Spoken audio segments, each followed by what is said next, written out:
Welcome to Culture Camp, Becky. Thank you very much. Delighted to be here. Oh, it's lovely to be here. And we're going to talk today about peer support. And I think that's a topic that we often hear, kind of peer-to-peer support, peer-to-peer learning. And it'd be great to unpick that with you today. But do you want to start us off with a bit of a flavour of who you are and what you do? Yeah, so I'm a coach, I'm a facilitator, and I do leadership development work in organizations and also community development work out in communities. So my passion is bringing people together, helping people learn together. And that's where most of my career has kind of headed towards this peer-to-peer. I love peer-to-peer learning spaces, really. Yeah. And do those spaces differ whether you're in an organisation or a community? How does that work? Yes and no. So I think part of what I really love about peer-to-peer working is that it sounds cheesy and there's so much of this going on around, isn't there, about human to human, but it Yeah. really is. So what I love about peer-to-peer working is that it's actually pretty simple. We Mhm. have these innate human desires to connect, Yeah. um, to not feel alone, to feel supported, to have fun, to celebrate, to share challenges. And I think we also, if the conditions are right, also Yeah. have an innate desire to help each other. Okay. Yeah. And so the work that I do is in some ways helping to um, counterbalance some of the conditions, the Mhm. prevailing conditions that push us towards more kind of advice giving, Yeah. hierarchical power, power sort of, yeah, people throwing their weight around basically, Mm. and the kind of structures that can impede some of those more natural human instincts. So there's more of those in Yeah. evidence in organizations, I would say. Sure. And so the challenges are different, and it's certainly there's more of an ease to which people in communities kind of take up the offer to come into peer-to-peer working with each other. It Mm. feels more familiar to people, I think, and there are less of those barriers in place. Yeah. And maybe you could give us some examples of spaces or places that you've cultivated this peer-to-peer support work or peer-to-peer work. Yeah, yeah. So probably one of the most common in organizational cultures is the action learning set. Um, so if people aren't familiar with that, it's essentially bringing together a group of peers. They Yeah. may already work together. Sometimes it's about bringing people together who don't know each other but are kind of working in a similar field. Um, 6 to 8 people in general, and the invitation is that they bring a work challenge, Okay. something that they're wanting to make progress on. Maybe they would welcome a bit of thinking time.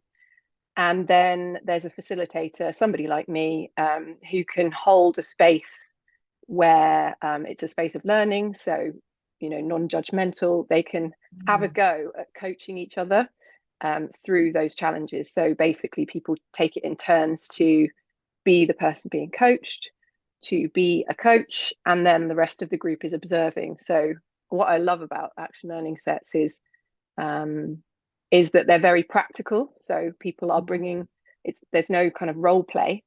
Yeah. They're bringing real life challenges, and they can walk away with those. And it's a form of leadership development, so they have the Mm. ability to learn coaching skills or practice and refine them if that's something that they already have in their repertoire. Yeah. Yeah. And you've mentioned a few things there that make my light bulbs go off. So you talked about creating the conditions, and you talked about coaching practice. And I wonder if creating the conditions and coaching practice kind of go together. How do you facilitate that space where, as you said, you can hold that space? Hmm.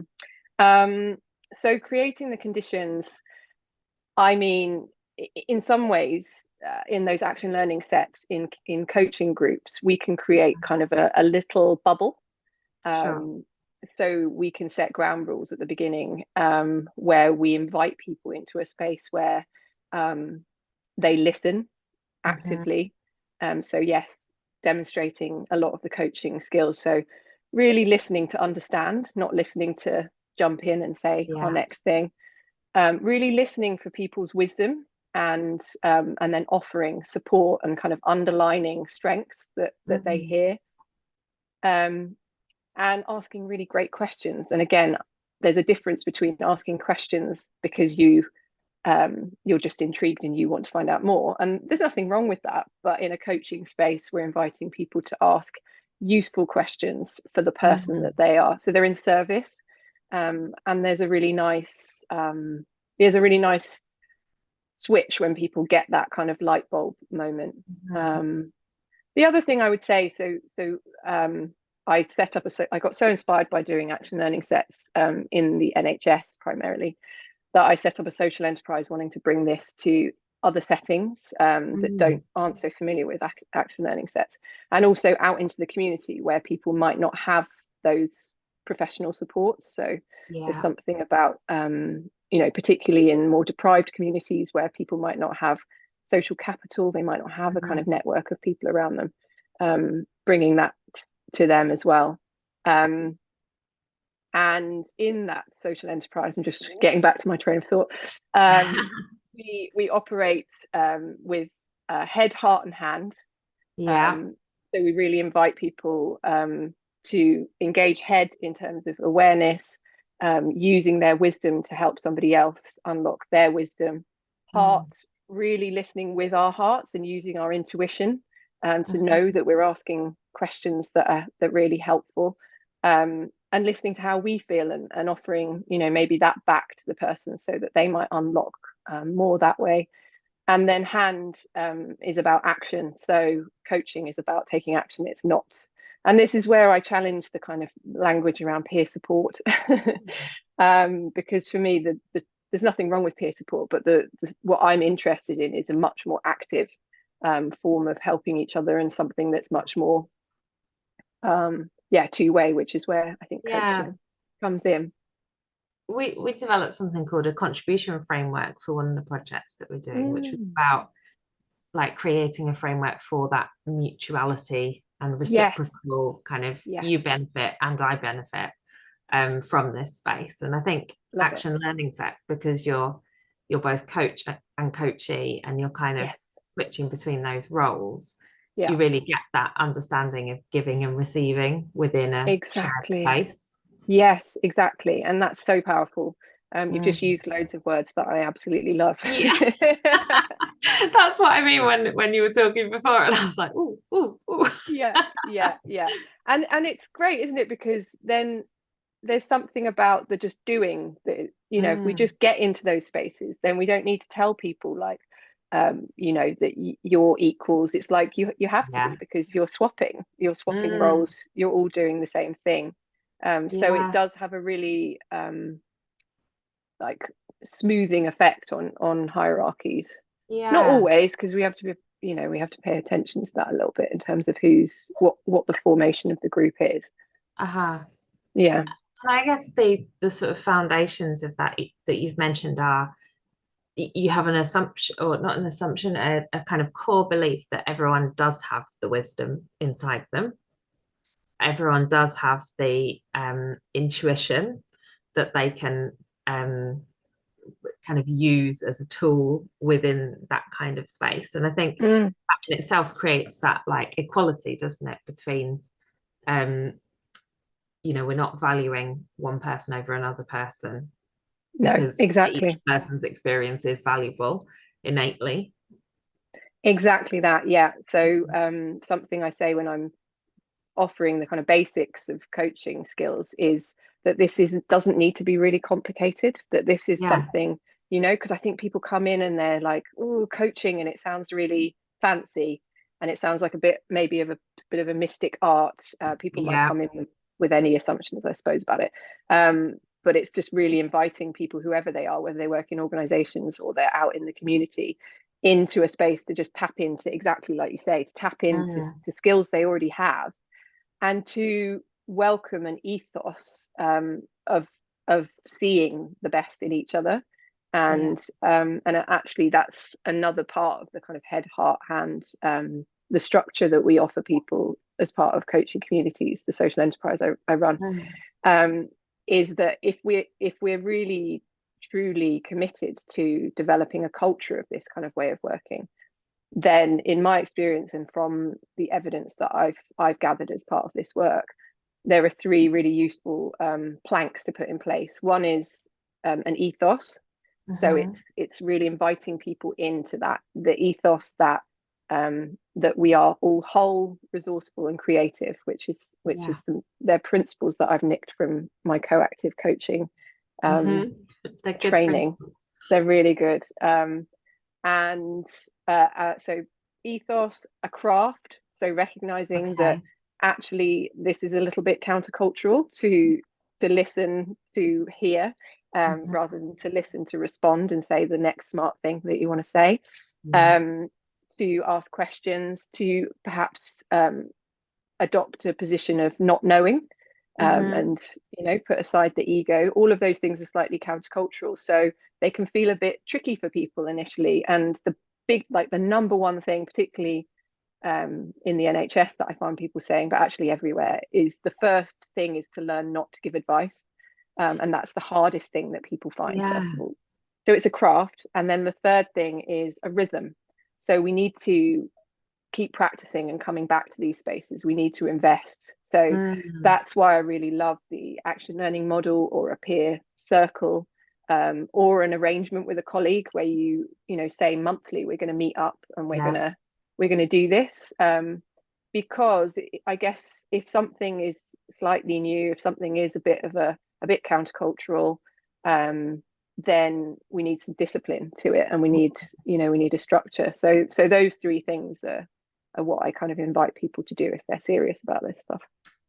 Yeah, and you just reminded me of when I first became interested in coaching, which was years and years, 10 or more years ago. And I was at a retreat with a life coach that I work with still, called Beth Creedon. She's brilliant. And it was a really big group. It was a group of 12, and we got to this part of the retreat which was about sharing.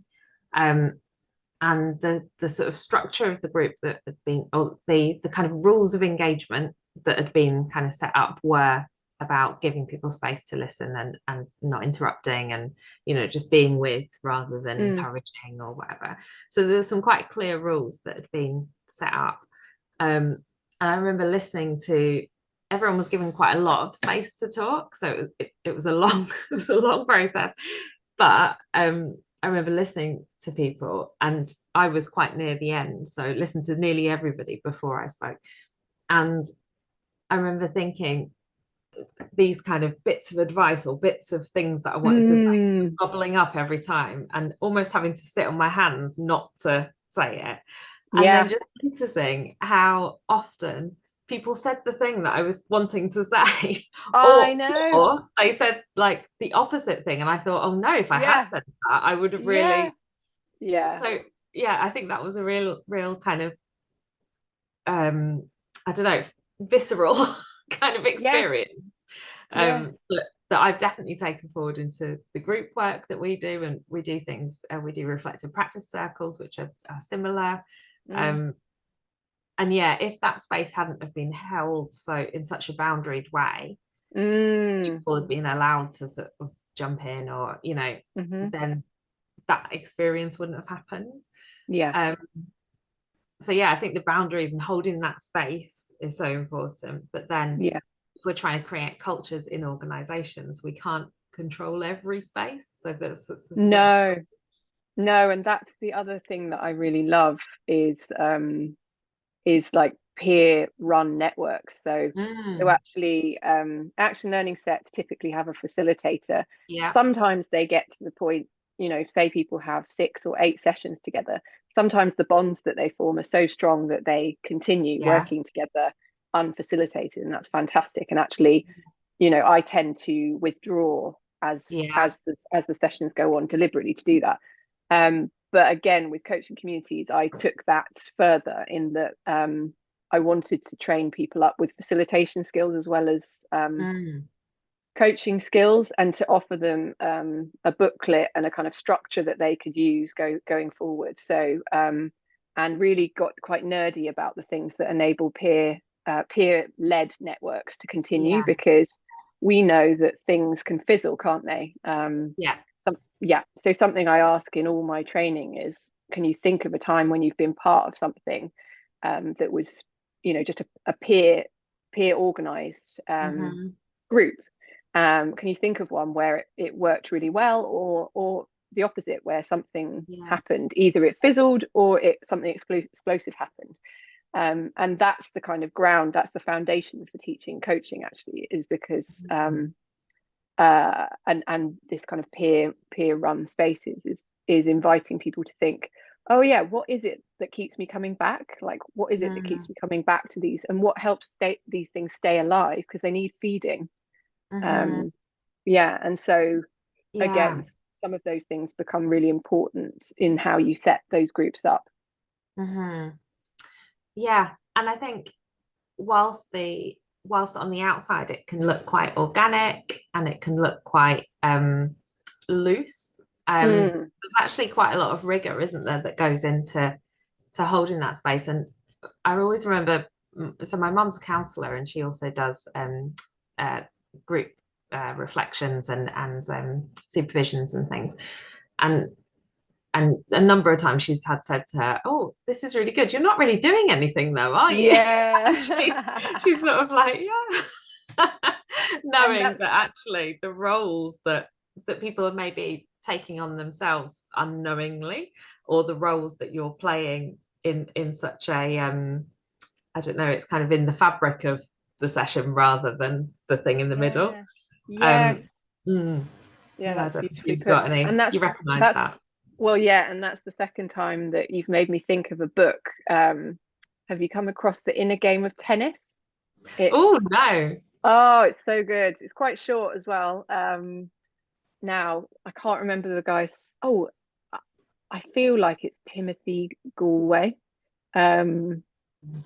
But The Inner Game of Tennis. The Inner Game of Tennis. Yeah, he was a tennis coach. This is going back to the 70s. This is this is an old book, and I've seen some footage of him talking as well, and it's just so brilliant. So he was a tennis coach, professional tennis coach, and he experienced just what you're describing, where he started feeling really annoyed because his clients were starting to do things before he even taught them stuff. He was like, hang on. He found himself like kind of getting in, like trying to rein them back in because of his ego. And then at a certain point he stopped and thought, okay, no, maybe there's something in this. And actually, so it's a book based on his experience of tennis, but actually it's got application to pretty much anyone who is creating learning environments for people, whether that's as a teacher or as, a learning development person. And so what he started doing as a coach was, instead of telling people what to do, which taps people into their rational mind, he would show them, and then he would correct them by giving them kind of more like bodily instructions. So no critique at all, just like show them, and then, okay, now try doing it with your arm like up here. And what he found is that if you can keep people out of that kind of rational part of their brain and more in that embodied kind of reptilian part of our brain, we don't get in our own way so much. So that's what popped up for me when you were talking about that. Very interesting. Well, I will also share a book that popped up when you were talking, which was do you know Time to Think, Nancy Klein? Yeah, I haven't read it, shamefully. Have you not? Well, no. I think you should. I will read that one. You can read that one, then we can have a spot. So that's really interesting, because that's it's more about it is in groups, but it's more about the interaction between two individuals, and there's a set of kind of questions or parts of the conversation, and it's to help people think. So it's to help people stop reacting and start thinking. And she talks about something called an incisive question, which is like a particular structure of question that that opens people up to thinking. Mm, So yeah, worth a read. nice. Yeah, I'll Yeah. check it out. Well, I mean, it's been on my reading list for a long time, so now you And said then that. sometimes, yeah, I've got books like that. Although my children have started doing, like, they're doing Animal Farm, and I need to read that because that has definitely been on my list for a long time. A bit embarrassing that I haven't read that. Yeah, been around a while, that one. Been around a while. Very short as well. It's very short. Yeah, yeah. Well, maybe we'll do both. Okay, cool. Well, Becky, it's been Mm, really interesting talking about peer mm, learning, not peer support, and kind of creating those peer-led spaces. Where can mm. people find out more about your organization, about you? Yeah, so you can find me on LinkedIn, Becky Seale on LinkedIn, and coaching communities hyphen, sorry, coachingcommunities.org, but there's a hyphen between the coaching and the communities. Yeah, Nice, nice. Well, we'll yeah, put the link below and we'll put it in the workbook as well. And probably for the best. Yeah. yeah. Thank you so much, Becky. We'll speak Thank again you. soon.